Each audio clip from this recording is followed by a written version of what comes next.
Good morning, students. Today we will discuss about the chapter 8 excretion la role of other organ in excretion பார்க்குறோம். Apart from the kidney தவிர்த்து வேறு என்னென்ன organ பார்த்தோன்னா organ such as lungs, liver and skin help to remove the wastes அப்படின்னு சொல்லலாம். அவர் lungs பார்த்தீங்கன்னா remove large quantity of carbon dioxide 18 litre per day, ஒரு நாளைக்கு கிட்டத்தட்ட 18 லிட்டர் வந்து வெளியேற்றுது. And significance quantity of water every டேன்னு சொல்லலாம்.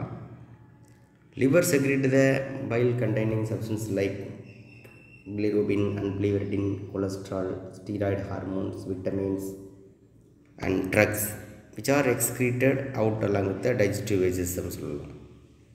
அடுத்தது ஸ்வெட் இருக்கு இல்லையா, வேர்வை, and sebaceous gland in the skin eliminate the certain wastes through their secretions.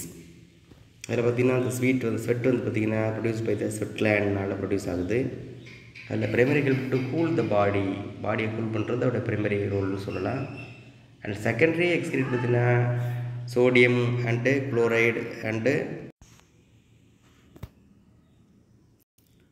Secondary excrete பார்த்திங்கன்னா sodium and chloride, small quantity urea and lactate வந்து அதை எக்ஸ்க்ரீட் பண்ணுது. அடுத்து sebaceous gland eliminate the certain substance like sterols and hydrocarbon and waxes through the sebum provide the protective oil covering for the skin. அது பார்த்திங்கன்னா சில substance வந்துன்னா அந்த hydrocarbons waxes மூலமாக அது some of the excrete product remove பண்ணுது. அடுத்து பார்த்திங்கன்னா small quantity of nitrogenous waste also exit through the saliva மூலமாகவும் சிறிதளவு நைட்ரோஜனஸ் வேஸ்ட்டு வெளியிட போகுது. அடுத்து நம்ம பார்க்க வேண்டியது பார்த்திங்கன்னா டிஸார்டர் ரிலேட்டட் எக்ஸ்க்ரீட்டரி சிஸ்டம். இதில் பார்த்தோன்னா யூரினரி ட்ராக்ட் இன்ஃபெக்ஷன் பார்க்குறோம். Females urethra is very short and external opening is close to the anal opening. Hence improper toilet ஹேபிட்டட்னால என்ன செய்யணும் பார்த்தீங்கன்னா easily carry the faecal bacteria into the யூரேத்ராவுக்கு தொற்றக்கூடிய வாய்ப்புகள் இருக்குது. ஸோ இதில் urethral mucosa is continuous with the urinary tract and inflammation of the urethritis அப்படின்னு சொல்லுவோம். இன்ஃப்ளமேஷன் யூரேத்ரா தான் யூரேத்ரைட்டிஸ் அப்படின்னு சொல்கிறோம். Can ascend the tract to cause the bladder inflammation, அதாவது சிஸ்டிட்டிஸ்ன்னு சொல்கிறோம். அடுத்து பார்த்தீங்கன்னா ஆர் ஈவன் ரீனல் இன்ஃப்ளமேஷன் கூட வரும், அதாவது பைலைட்டிஸ் ஆர் பைலோநெஃப்ரைட்டிஸ் சொல்லுவாங்க. ஸோ சிம்டம்ஸ் இன்க்ளூட் பார்த்தீங்கன்னா டைசூரியா, அதாவது painful urination, urinary urgency, fever and sometimes cloudy and blood tinged urine, ரத்தத்தின் வழியாக சிறுநீர் வழியாக ரத்தம் கொஞ்சம் வெளியில் போகும். அடுத்து இந்த கிட்னிஸ் ஆர் பார்த்தீங்கன்னா இன்ஃப்ளமேடு, கிட்னி வந்து வீக்கமாகிடும். And back pain, severe headache வரும். அப்புறம் மோஸ்ட்லி பார்த்தீங்கன்னா urinary tract infection can be treat with antibiotic மூலமாக நம்ம ட்ரீட் பண்ண முடியும். அடுத்து ரீனல் ஃபெயிலியர் பார்க்குறோம், அதாவது கிட்னி ஃபெயிலியர் அப்படின்னு சொல்லுவாங்க. இந்த failure of kidney to excrete the wastes may lead to accumulation of urea with marked reduction in the urine அவுட்புட்னு சொல்லுவாங்க. அப்போது கிட்னினால் எக்ஸ்க்ரீட்டிவ் ப்ராடக்ட்டை வந்து வெளியே தள்ள முடியாத நிலையை தான் என்ன சொல்கிறோம்னா கிட்னி ஃபெயிலியர் அப்படின்னு சொல்கிறோம். இந்த ரீனல் ஃபெயிலியர் 2 டைப்ஸ் இருக்குது. அதில் பார்த்தீங்கன்னா அக்யூட் அண்டு க்ரானிக் ரீனல் ஃபெயிலியர்னு 2 டைப்பான acute renal failure and chronic renal 2 types இருக்குது. இந்த அக்யூட் ரீனல் ஃபெயிலியர்னு எடுத்துட்டோம்னா அந்த kidney stop the function abruptly, திடீர்னு வந்து கிட்னி தன்னுடைய ஃபங்க்ஷனை நிறுத்திடும். But there is chances for recovery kidney functions. இருந்தாலும் ஒரு சான்சஸ் என்னென்னு பார்த்தோம்னா ரெக்கவரி ஆக வாய்ப்பு இருக்குது. க்ரானிக் ரீனல் ஃபெயிலியர் எடுத்துட்டோம்னா there is a progressive loss of function of the nephron which gradually degrees the function of kidney. மெல்ல மெல்ல கிட்னியோட செயல்பாடுகள் குறைஞ்சிக்கிட்டே வர்றதை நம்ம என்ன சொல்கிறோம்னா க்ரானிக் ரீனல் ஃபெயிலியர் அப்படின்னு சொல்கிறோம். நெக்ஸ்ட் பார்த்திங்கன்னா யுரேமியா, அது ஒரு டிஸார்டர் தான். Uremia is characterized by the increase in urea and other non-protein nitrogenous substance like uric acid, creatine in the blood. பிளட்டில் வந்து பார்த்திங்கன்னா நான்-ப்ரோட்டீன் சப்ஸ்டன்ஸ், நைட்ரோஜன் சப்ஸ்டன்ஸ் பார்த்திங்கன்னா யூரியா, யூரிக் ஆசிட் எல்லாமே வந்து பிளட்டில் வந்து மெர்ஜ் ஆகி கிடக்கும், அக்குமுலேட் ஆகி கிடக்கும். Normal urea level in human பிளட்டில் பார்த்தோம்னா 17 to 30 மில்லிகிராம் தான் இருக்கணும் 100 ml பிளட்டுக்கு. ஆனால் யூரியா கான்சன்ட்ரேஷன் ரைஸ் 10 times எப்படின்னா normal during the chronic renal ஃபெயிலியரில் யூரியாவோட அளவு வந்து 30 40 50 இந்த ரேஞ்சுக்கு ரைஸ் ஆகிடும். அடுத்து பார்த்திங்கன்னா ரீனல் கால்குலி பார்க்குறோம். கிட்னி ஸ்டோன் ஆர் கால்குலி அப்படிங்கிறது பார்த்திங்கன்னா also called as renal stone or nephrolithiasis அப்படின்னு சொல்லுவாங்க. இதில் பார்த்திங்கன்னா இந்த formation of the hard stone form ஆகுது like masses of the renal டியூபிள்ஸில் அப்படி ரீனல் பில்விஸில் ஃபார்ம் ஆகும்.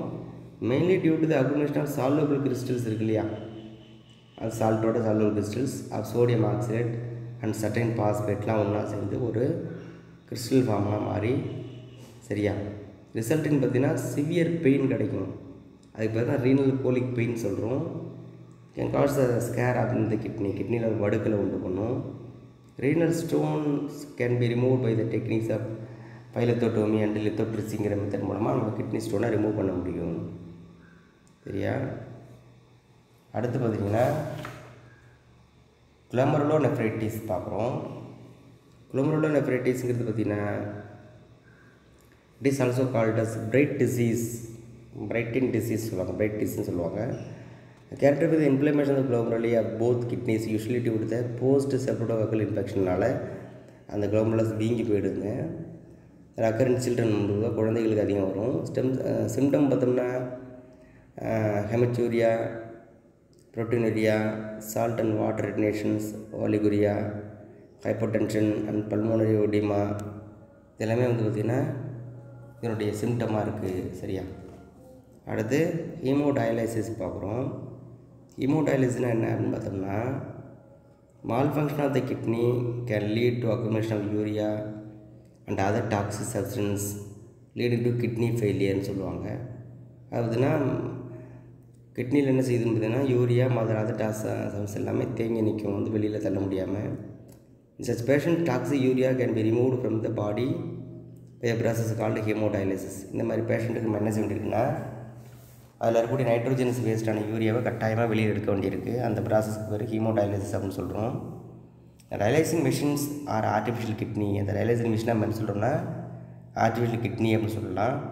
It is connect to the patient பாடியோட கனெக்ட் பண்ணுவாங்க. டயாலிசிங் மிஷின் வந்து அதில் என்ன இருக்குன்னு பார்த்தீங்கன்னா consist of long cellulose tube ஒன்று இருக்கும். சண்ட் பை த டயாலிசிங் ஃப்ளூயிட் அதில் உள்ளே இருக்கும். வாட்டர் பார்த்து இது வாட்டரில் உள்ள மூழ்கி இருக்கும். இந்த பேஷண்ட் பிளட் இருக்கு இல்லையா, ட்ரான் ஃப்ரம் த கன்வீனியன்ட் பார்த்தீங்கன்னா ஆர்டரியிலேருந்து எடுத்து பம்ப்டு இன்டு த மிஷினுக்குள்ளே டயாலிசிங் யூனிட்டுக்குள்ளே போயிடுது. ஆஃப்டர் ஆடிங் த ஆன்டிபயோகுலண்ட் லைக் ஹெப்பரின்லாம் சேர்க்கணும். ஏன்னா பாடி விட்டு பிளட் வெளியே வரும்போது என்ன ஆகும்னா கிளாட்டிங் ஆக சான்சஸ் இருக்கிறதுனால நம்ம அதில் ஆன்டிபயோகுலண்ட் லைக் ஹெப்பரினை வந்து ஆட் பண்ணுறோம். இந்த டைனி போர்ஸ் இருக்கு இல்லையா இந்த டயாலிசிஸ் யூனிட்டில் allow the small molecules glucose, salt, urea enter into the water பாத்தில் வந்து அது கரைஞ்சிரும். அதே சமயத்தில் பார்த்திங்கன்னா வேறு பிளட் செல்ஸ் பார்த்திங்கன்னா அந்த protein molecules do not enter the pore, அந்த போர் வழியாக நுழைய முடியாது. இந்த ஸ்டேஜில் பார்த்திங்கன்னா சிமிலர் த ஃபில்ட்ரேஷன் ப்ராசஸில் குளோமருலஸ் மாதிரி இருக்கும். இந்த டயாலிசிங் லிக்விட் பார்த்திங்கன்னா இந்த water bath consist of solution of the salt sugar கன்சன் correct proportion order to the prevent the loss of glucose essential salt from the blood. பிளட்லேருந்து தேவையான குளுக்கோஸையோ எசென்சியல் சால்ட்டையோ வெளியில் போகாத அளவுக்கு அந்த வாட்டர் பாத்துலேயும் அந்த மாதிரி சொல்யூஷன் சால்ட்டு சுகரோட அளவு கரெக்டாக வச்சுருப்பாங்க. அடுத்து கிளியர்டு பிளட் வந்து பார்த்திங்கன்னா then pump into the pump back into the body, திரும்ப அது பாடிக்கு திரும்ப ரிட்டர்ன் பண்ணிடுவாங்க கிளியர் பண்ணப்பட்ட பிளட்டை, பியூரிஃபைடு பிளட்டை. இப்போ பிளட் பம்ப் பார்த்திங்கன்னா ஆர்டரியிலேருந்து பிளட் பம்ப் ஆகிட்டு இங்கே மிஷின்குள்ளே வருது. அங்கே வந்து பார்த்திங்கன்னா அந்த டயாலிசிஸ் ஃப்ளூயிட் இருக்குது.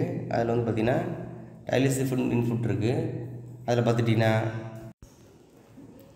டயாலிசிஸ் ஃப்ளூயிட் பார்த்திங்கன்னா மூமெண்ட் டயாலிசிஸ் ஃப்ளூயிட் அதுலேருந்து பார்த்திங்கன்னா டயாலிசிஸ் பம்ப் ஆகி திருப்பி பியூரிஃபைடு பிளட் வந்து வெயின்ஸ் வழியாக அவங்களுடைய பாடிக்கு போயிடுது.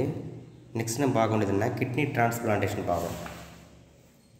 So what is kidney transplantation எடுத்துட்டோம்னா it is the ultimate method for the correction of acute renal failure. யார் ஒருத்தவங்களுக்கு ரீனல் ஃபெயிலியராக இருக்கோ அவங்களுக்கு மாற்றக்கூடிய ஒரு அல்டிமேட் மெத்தட்னு சொல்லுவாங்க. பெஸ்ட்டு மெத்தட்னு தான் சூட்டபிள் மெத்தடுங்கிறது தான்.